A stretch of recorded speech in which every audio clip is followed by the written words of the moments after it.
California cities scramble to comply with or fight major state housing law. Add AP News as your preferred source to see more of our stories on Google. Add AP News on Google. Add AP News as your preferred source to see more of our stories on Google. Share. For California's local governments hoping to have some say over where and how large apartment buildings get packed near major transit stops, it's crunch time. Last fall, state lawmakers made it legal for developers to build mid-rises, some as tall as 9 stories, in major metro neighborhoods near train, subway, and certain dedicated bus stops. But the final version of Senate Bill 79, which goes into effect on July 1, offered local governments plenty of wiggle room over the where, when, and how of the new law. With the summer deadline rapidly approaching, cities across the state are starting to wiggle. Like a statewide game of choose-your-own-adventure, local elected officials for the San Francisco Bay Area to Los Angeles to San Diego are exploring ways to either lean into the spirit of the law, come up with their own plan tailored to the city's whims and needs, or slow the local rollout for as long as possible while considering their options.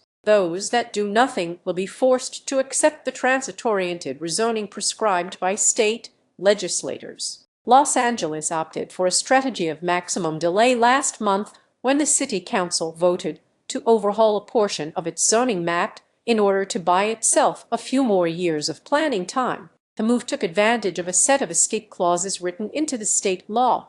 Transit-adjacent areas that already allow at least half of the housing required under SB 79 can hold off on changing the rules until a year after the next state-mandated planning period. Read more for Los Angeles and much of Southern California. That's 2030. Likewise, many lower-income neighborhoods, those at risk of wildfire and sea level rise, or sites listed on a historic preservation registry also qualify for that temporary delay. LA's City Council mashed every pause button it could, along with temporarily exempting zoning changes in poor neighborhoods, known fire zones, and historic districts. The council preemptively voted to allow modest multiplex buildings as tall as 3 or 4 stories in dozens of higher-income neighborhoods currently restricted to single-family homes. That will bring those areas up above the cutoff needed for the 4-year reprieve, according to the city's planning staff. By swallowing a little more allowable density in the short term, the city was able to ward off a whole lot more. For now, backers of the measure said that will give the city more time to come up with a better alternative that still complies with the law. The vote adds meaningful housing capacity now and gives us time to decide where the rest of density should go within our own communities, Councilmember Katie Yaroslavsky said before the vote. When 2030 arrives, the city will either have to come up with its own plan that meets the overall density requirements of the state law, but with some allowable flexibility over where all the potential growth goes, or belatedly accept SB 79 whole cloth. The LA vote came as a disappointment to many pro-development advocates who have called upon city officials to speedily accept the state-imposed densification immediately, or barring that, to take more aggressive steps in the meantime. We're pretty concerned that this is not actually going to produce housing, said Scott Epstein, Policy and Research Director with Abundant Housing Los Angeles, a Yes in My Backyard-oriented advocacy group. He noted that smaller apartment buildings are less likely to be financially feasible in areas where land costs are exceptionally high. The city's ordinance achieves its increase in allowable density by permitting modest apartment buildings in relatively affluent neighborhoods. But even some of the state law's fiercest defenders see a silver lining in the city's delay tactic. On the one hand, it's disappointing because we're delaying the full potential of the law, said Aaron Eckhouse, Local Policy Programs Director for California YIMBY, one of the sponsors of SB 79. But in Los Angeles, he noted, city officials have long been fiercely resistant to proposed zoning changes in neighborhoods dominated by single-family homes. Now Los Angeles council members are effectively saying, okay, we will do this on our terms rather than on the state's terms, said Eckhouse. But it is still happening because the state forced the issue. How can cities go their own way? The Los Angeles approach mirrors one being pursued by officials in San Francisco. Their officials are considering a policy of exempting industrial areas and many of the city's low-resource neighborhoods, while preemptively pushing up the allowable density on certain low-rise locations to get them over the 50% threshold and qualify for a delay until 2032. But unlike Los Angeles, San Francisco doesn't plan to spend years coming up with a bespoke local alternative. Instead, the city is proposing to roll out its own version before July 1. That task was made a bit easier given that local officials just wrapped up a citywide densification effort last year as part of Mayor Daniel Lurie's family zoning plan. The current proposal is set to be heard by a Board of Supervisors subcommittee later this month. For cities like Los Angeles and San Francisco that decide to come up with their own local plans, they will still need to get the approval of state housing regulators. Officials from California's Housing Department have yet to publicly weigh in on any individual city's plans, but their boss has. In a handful of social media posts, Gov. Gavin Newsom has lambasted Los Angeles and San Diego for their proposed efforts to shield certain portions of their city from the requirements of the law. Newsom did not suggest that either city was violating the law itself. Some cities may simply decide not to bother. Sacramento, for example, will soon consider an ordinance that would make modest tweaks to the way it accepts development applications subject to the state law, but otherwise leaves the state's zoning rules intact. Other municipalities, with smaller budgets and fewer professional planners on staff,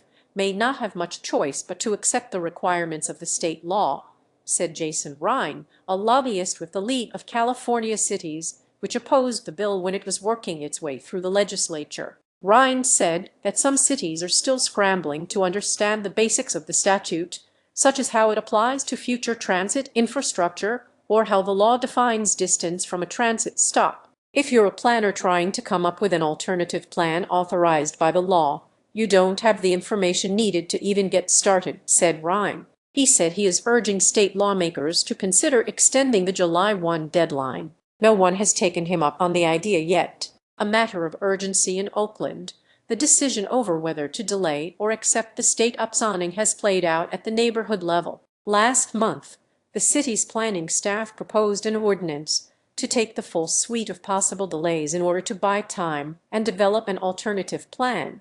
This, city staff stressed, was not about opposition to the goals of state law, but about a preference among local planners to reconsider the city's plan comprehensively and at all once, rather than in fits and starts. It's no dispute over outcome, Oakland Planning Director William Gilchrist told the council. I think it really comes down to a question of when and how. Even so, 3 city council members objected, arguing, in effect, that they would like the state's override in their districts now. Thank you very much. Zach Hunter, who represents some of the city's more affluent neighborhoods in North Oakland, argued that parcels that have already achieved the 50% density threshold should not be exempt in his district, especially because the bulk of them are located along busy commercial corridors. Change is coming, one way or another, he argued at council. I am arguing for, in a sense, coming to grips with that reality right now rather than spending a year providing people with the false idea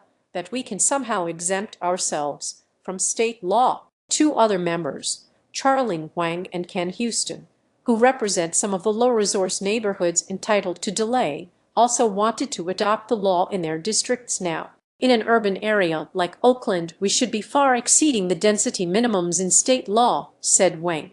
In a follow-up interview, Unger noted that the debate in Oakland may be more symbolic than it is in other cities. By happenstance, city planners have been working for years toward an overhaul of the city's zoning map, which they aim to wrap up next year. In other words, Oakland is likely to have an alternative plan that complies with the state law's requirements by 2027 anyway. If we implement SB 79 on July 1 of this year, instead of July 1 of next year, there won't be buildings blowing up from the street, he said. It's just a matter of urgency and a statement of values. Aside from those cities that are racing to embrace the state law and those seeking delay or their own versions, there is another possible category, those that resist the law entirely. After California lawmakers passed a law in 2021 allowing homeowners to split up their properties into as many as 4 separate units, density-averse cities pushed back. Some took the state to court, others explored adopting municipal charters, one flirted with the idea of becoming a mountain lion refuge. None of the measures ultimately succeeded. If SB 79 is met with a similar array of resistance, we aren't likely to see that until after the July 1 deadline, said Eckhouse with California YIMBY. The reason to do something now is either to lean into it or to use the provisions of the law for flexibility and deferrals, he said. But if they just want to stand in the door and say no, we might not find out about that until the zoning standards go into effect. This story was originally published by CalMatters and distributed through a partnership with the Associated Press.